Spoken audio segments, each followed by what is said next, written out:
Então, pessoal, vamos que vamos. A gente agora vai começar a analisar esse material que eu elaborei para vocês para o recurso. Não tenho muitas considerações a fazer, porque eu já coloquei tudo no papel, tá? O que eu preciso é que vocês apenas analisem o que eu escrevi, certo? E que tentem fazer o melhor recurso possível, certo? E eu já fiz esse nosso roteiro de recurso. Então, vai ficar mais fácil da gente conversar hoje, acho que é mais ágil, digamos assim. Bom, gente, espelho de prova, de assustar, né não? Mas vamos lá, gente. Então, eu vou apresentar minhas considerações a respeito do que eu achei da prova, tá? Então, a primeira coisa, bom, nós já vimos, mas a gente agora tem efetivamente um espelho de correção. Minhas impressões sobre a prova foi de que não achei que a prova foi bem formulada, achei que a prova está muito mal formulada, lógico que não poderia ser diferente a minha impressão sobre as questões, né?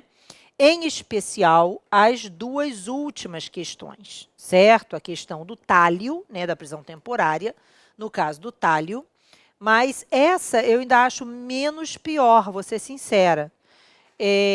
Acho que o espelho de correção dela é que está muito ruim, mas a questão em si, eu não achei a questão mal formulada. E a última questão, que eu acho assim, que a questão não tem uma pergunta efetiva, ela não estabelece para a gente o que ela pretende.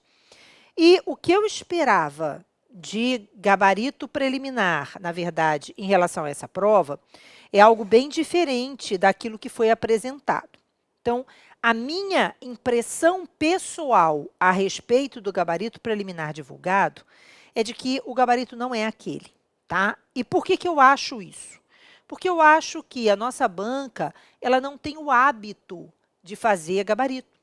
Ela não tem o hábito de fazer espelho de correção. E aí, o que aconteceu? Ela colocou a sensação que eu tive, e que me parece que foi confirmada com a mudança de posicionamento em relação ao gabarito da primeira questão, tá? A sensação que eu tive foi a de que a banca colocou qualquer coisa só para não deixar em branco. Sabe como? Então, foi divulgado um gabarito preliminar, tá? Mas com do tipo assim, só para dar uma satisfação, tem que colocar um gabarito? Que merda, né? Deixa eu botar aqui qualquer coisa. Então, é a sensação que eu tenho.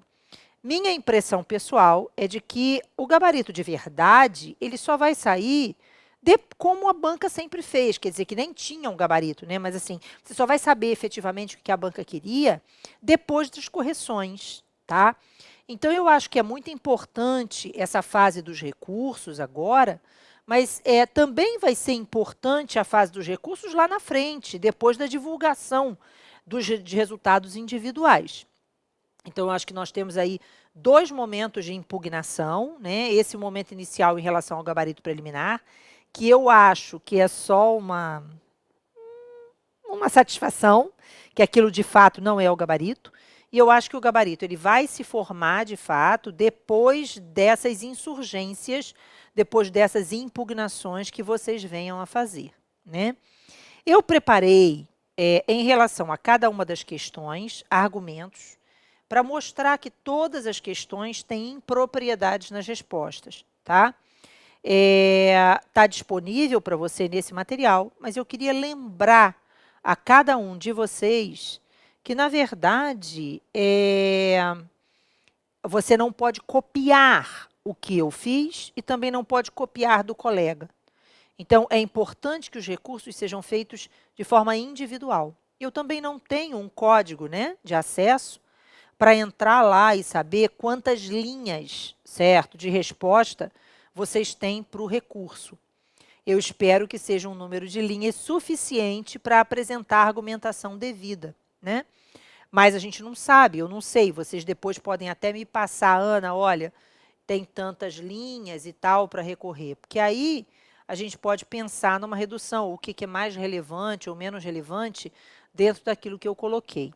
Reparem que eu fiz aqui 1, 2, 3, 4, 5, 6, 7, 8, 9 páginas, né, de argumentação para recurso, certo?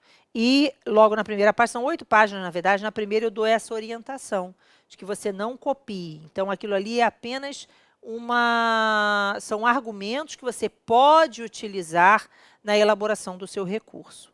Outro aspecto importante é que vai ter gente, por exemplo, que colocou que a competência é do STJ na primeira questão, vai ter gente que colocou que a competência é da Justiça Eleitoral. A incerteza e insegurança sobre o gabarito surge da própria modificação radical de posicionamento da própria banca examinadora, que num primeiro momento apresentou um argumento, depois muda, atualiza o gabarito preliminar para mudar o seu entendimento.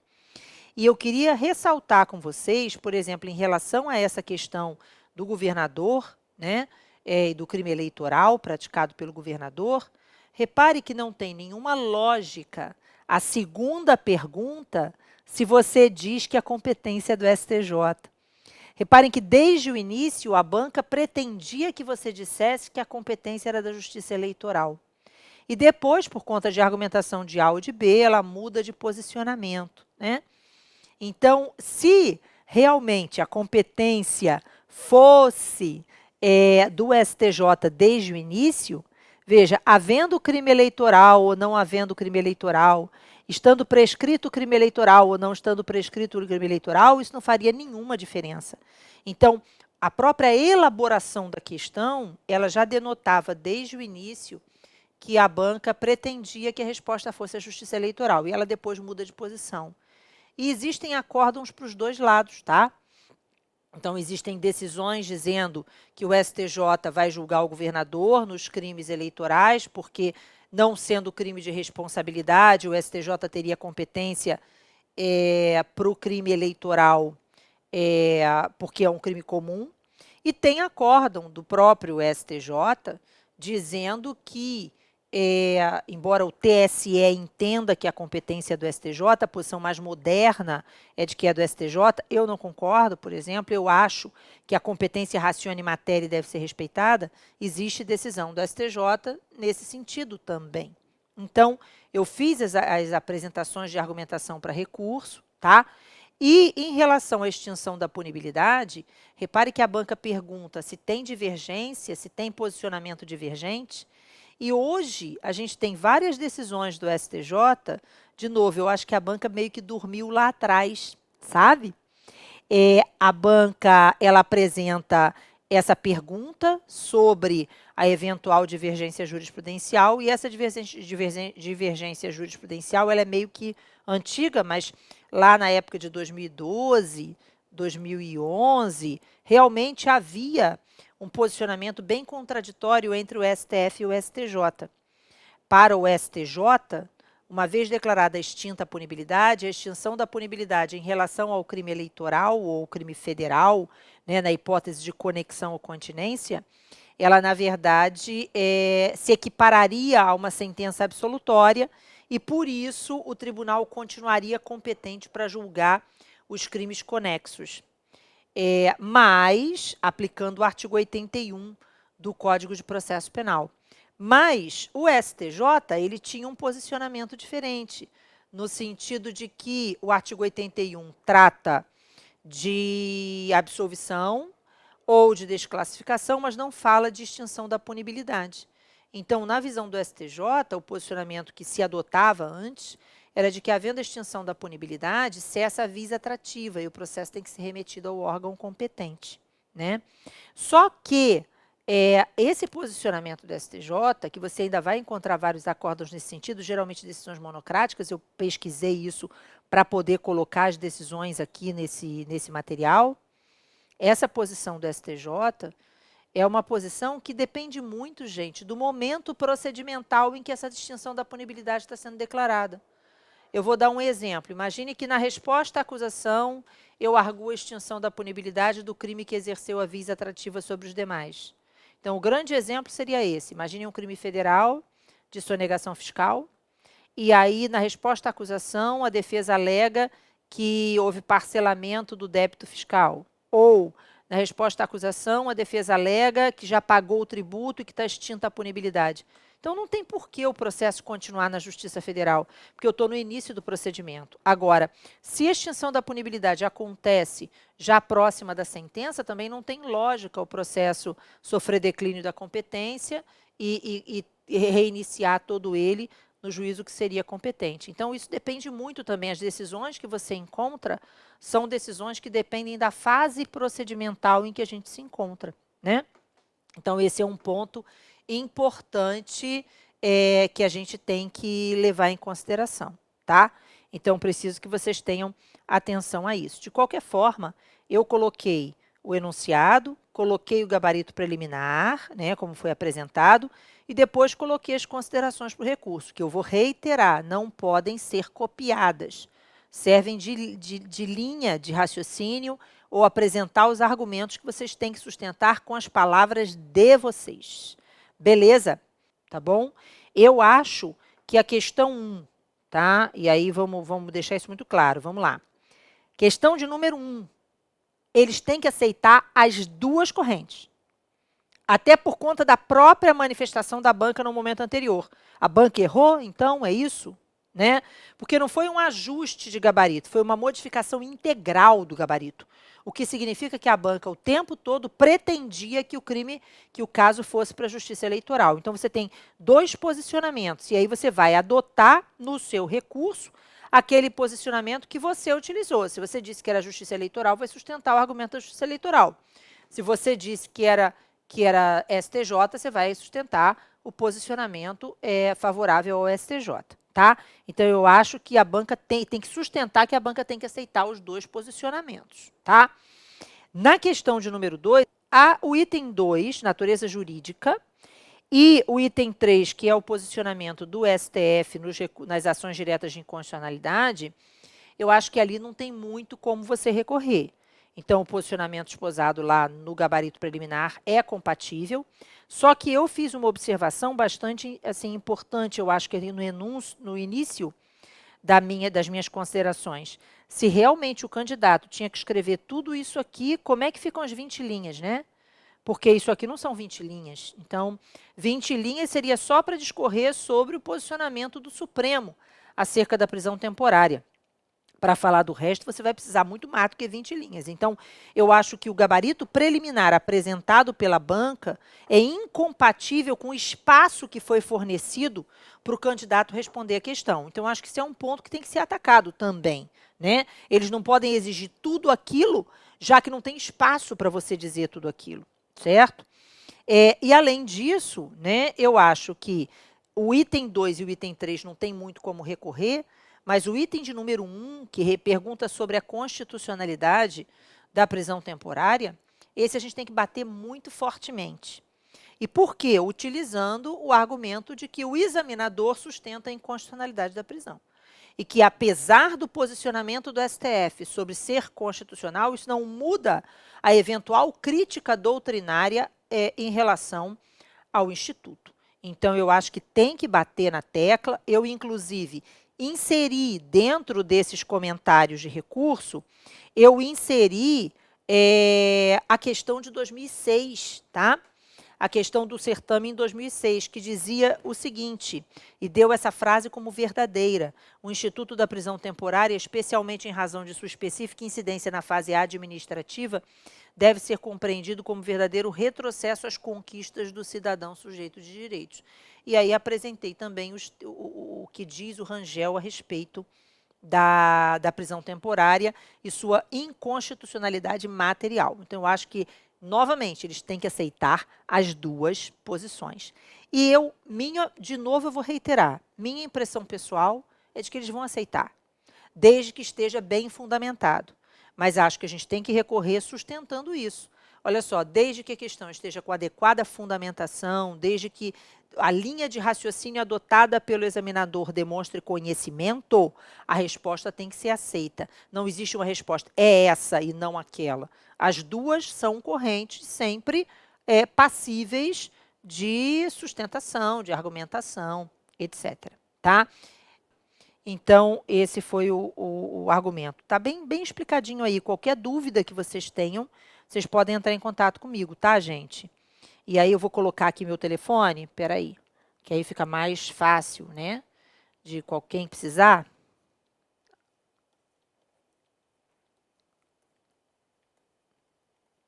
Pode me chamar se tiver qualquer dúvida, tá?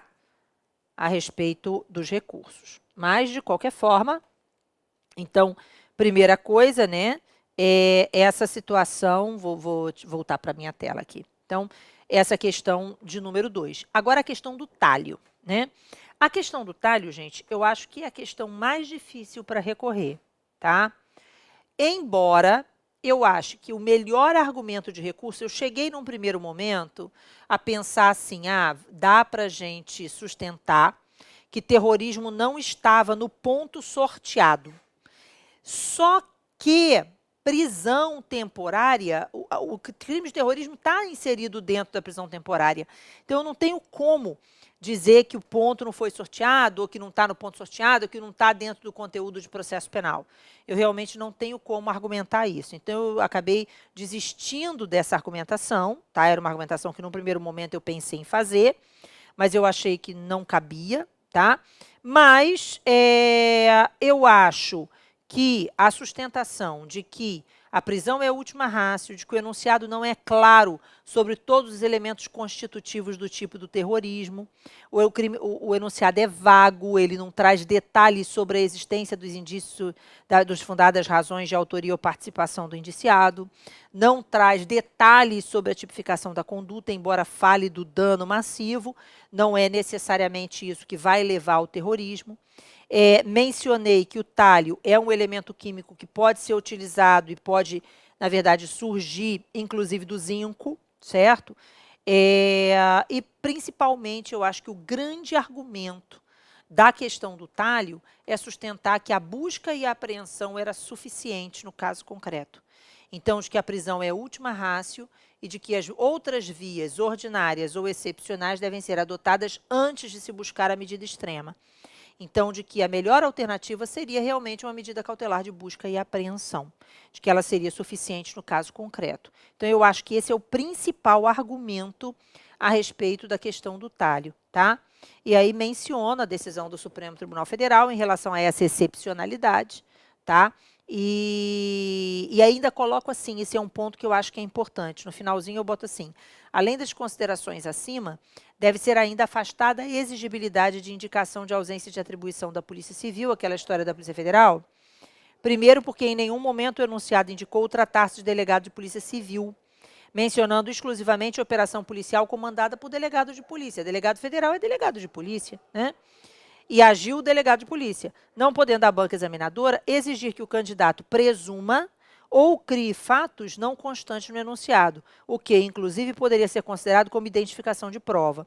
E segundo, porque em nenhum momento o requerido pelo enunciado leva à conclusão de que a pergunta formulada buscava respostas acerca da competência para o crime de terrorismo ou atribuição da Polícia Civil para a sua investigação. Então, acho que é um ponto também que deve ser suscitado, porque essa questão de atribuição ou não, eu acho que é completamente despicienda, completamente idiota, e é como eu falei, acho que isso aí foi apenas um encher linguiça para postar alguma coisa como gabarito, porque não me parece que devesse ser essa a pretensão da banca, principalmente na questão de número 4. Aí na 4, eu acho que, embora seja a redação mais curta dos meus argumentos para vocês recorrerem, me parece que é o argumento mais forte da prova inteira, tá? Que é a hipótese de que o enunciado ele é vago.